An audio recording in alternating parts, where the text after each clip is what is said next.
La situation a finalement atteint son paroxysme chez Red Bull. Christian Horner a vu son cycle prendre fin après 2 décennies à la tête de l'écurie, mettant ainsi un terme à une carrière marquée par 2 périodes de suprématie en Formule 1, mais aussi par l'effondrement le plus spectaculaire jamais vu dans ce sport. La question qui reste en suspens est la suivante. Ce changement résout-il réellement les dilemmes de Red Bull ou révèle-t-il simplement de manière plus évidente la crise structurelle à laquelle l'organisation est confrontée? Et surtout, quelle sera la prochaine étape? Partons de l'évidence. La stratégie présentée par Red Bull aux investisseurs thaïlandais, selon laquelle les membres de l'équipe étaient interchangeables et Horner était le secret de la réussite, a tout simplement perdu toute crédibilité en 2025. Les chiffres sont implacables et révèlent la vérité. En 2023, Red Bull a remporté toutes les étapes, à l'exception d'une seule course.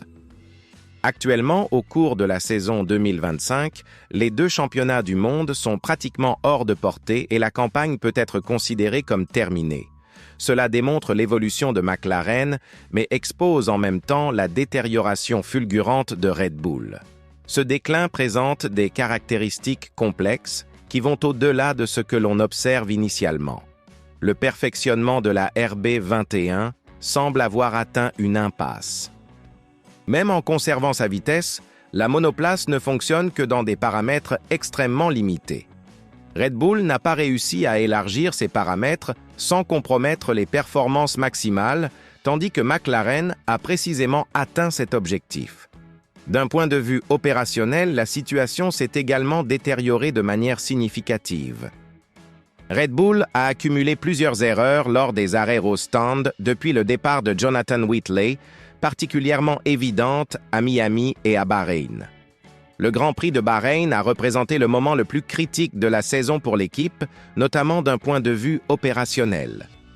La réunion d'urgence qui a suivi cette étape laissait déjà présager les développements futurs, avec une insatisfaction grandissante dans les coulisses. La stratégie n'a pas non plus atteint le niveau dont Red Bull avait fait preuve auparavant, comme l'a montré la décision d'utiliser des pneus durs à Barcelone. Mais attendez, car la question est encore plus vaste qu'il n'y paraît. La complexité et l'ampleur des dilemmes indiquent que 2025 est hors de portée.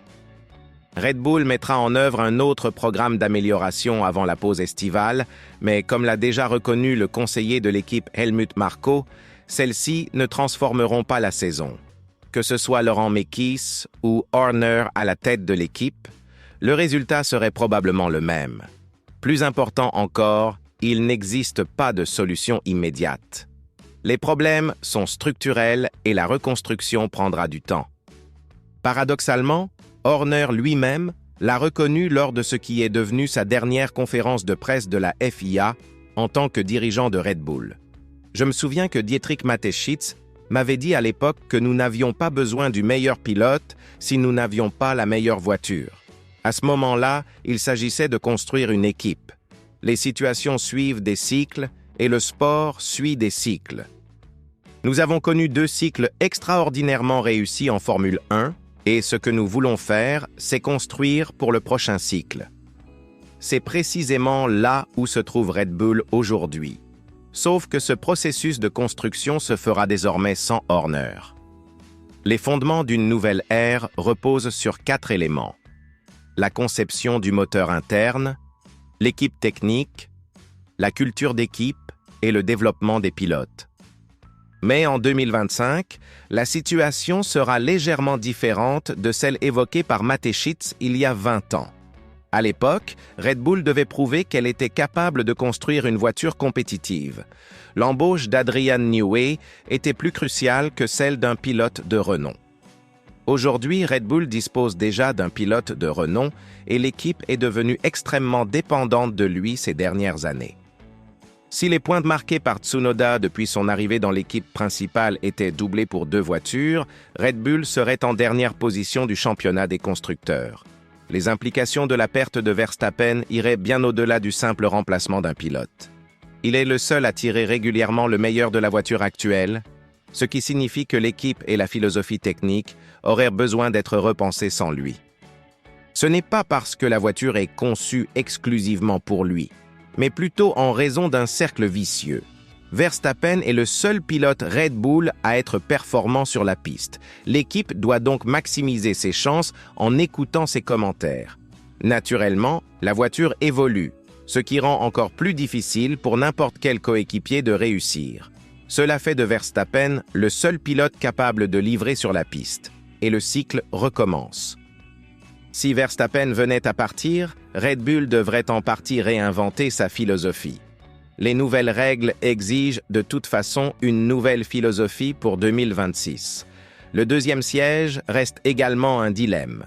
La direction de Red Bull reconnaît désormais que le problème est principalement lié à la voiture, Marco ayant fait quelques commentaires intéressants après la séance d'essai libre d'Alex Dunn avec McLaren. Et cela ne s'arrête pas là. Le projet de moteur interne avec Ford est un élément clé de l'avenir de Red Bull.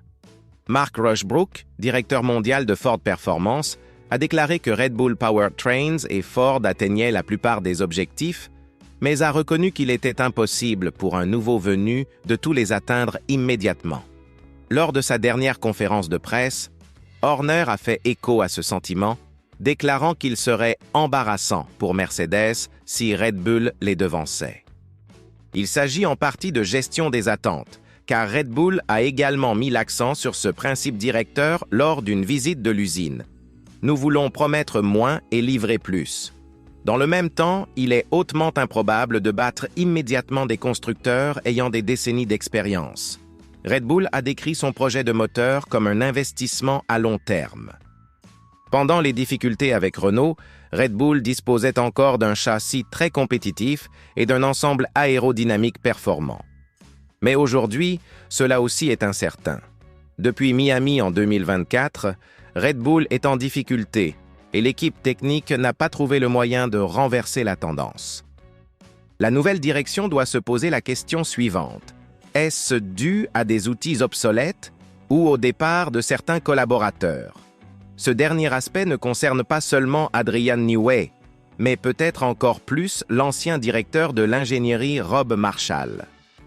Lorsqu'on lui a demandé si Marshall faisait désormais la différence chez McLaren, Verstappen a répondu « Je pense que c'est assez clair ». Horner a néanmoins insisté à plusieurs reprises sur le fait que l'équipe avait de la force et de la profondeur. Fondamentalement, c'est le même groupe de personnes qui a conçu une voiture qui a remporté toutes les courses, sauf une, il y a seulement 18 mois. Ces personnes ne sont pas devenues idiotes du jour au lendemain.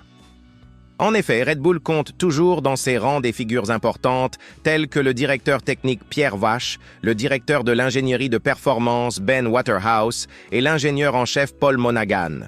Mais sans Newey, que Vache a décrit comme quelqu'un qui mettait constamment au défi l'équipe technique, ils ont quelque chose à prouver en 2026. L'équipe pointe souvent du doigt son tunnel aérodynamique obsolète comme principale limitation. Cela rend 2026 particulièrement intéressant. Horner a expliqué à plusieurs reprises que le tunnel aérodynamique devient un facteur plus limitant dans un contexte réglementaire stable où les marges sont plus fines. Avec une feuille blanche, il estime que le désavantage sera moindre pour les premiers grands pas en 2026. Mais si Red Bull est toujours moins performante à ce moment-là, cela pourrait être révélateur. Une nouvelle soufflerie devrait entrer en service en 2026, mais elle aura plus d'effet sur la machine de 2027. Il est trop tard pour que cela affecte le prochain changement de réglementation. Tout cela place Red Bull dans une phase de transition.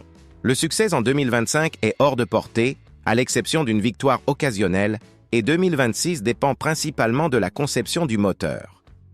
Mekies a peu de chances d'avoir un impact immédiat sur les performances en piste, mais cela ne signifie pas que le moment de sa nomination est dénué de sens. Cette phase est critique, tout comme elle l'a été pour McLaren lorsqu'ils ont commencé à se reconstruire après avoir touché le fond. Il est maintenant temps pour Red Bull d'apprendre et de regarder vers l'avenir. Ils doivent examiner les problèmes techniques rencontrés depuis Miami et surtout en tirer des leçons. La culture de l'équipe est également importante. Les luttes internes pour le pouvoir n'ont pas été bénéfiques à l'équipe, ce qui signifie que Red Bull a besoin d'unité et de stabilité. C'est peut-être la tâche la plus importante de Mekies dans les mois à venir.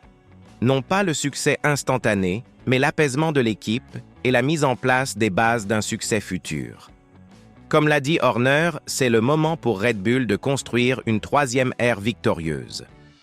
Cela doit se faire sans lui et, surtout, il reste à voir si Verstappen fera partie de ce processus de reconstruction. Red Bull est à la croisée des chemins. Les problèmes sont profonds, complexes et n'ont pas de solution rapide. Le départ de Horner pourrait être le début d'une nouvelle ère, mais il pourrait aussi n'être que le premier d'une longue série de changements douloureux que l'équipe devra opérer. Qu'en pensez-vous? Red Bull parviendra-t-il à se réinventer une fois de plus ou s'agit-il vraiment de la chute d'un géant? Donnez votre avis dans les commentaires et cliquez sur la vidéo qui apparaît sur votre écran, car je vous explique comment cette autre bombe dans la Formule 1 pourrait tout changer dans les coulisses des équipes pour la saison prochaine.